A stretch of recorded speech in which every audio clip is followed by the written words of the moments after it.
بسم اللہ الرحمن الرحیم۔ اللہ کا راضی ہو جانا کافی ہے۔ جو لوگ ہمیں نہیں جانتے ان کی نظر میں ہم عام انسان ہیں۔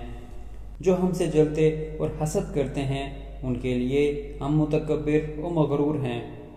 جو ہمیں جانتے اور سمجھتے ہیں ان کے خیال میں ہم معقول انسان ہیں۔ جو ہم سے محبت کرتے ہیں ان کے نزدیک ہم غیر معمولی ہیں۔ جو ہم سے نفرت کرتے ہیں ان کے خیال میں ہم نہایت برے ہیں۔ ہر شخص کا اپنا نقطہ نظر اور انداز فکر ہے، سو خود کو لوگوں کی نظر میں بہتر بنانے کے لیے اپنے آپ کو ہلکا نہ کریں۔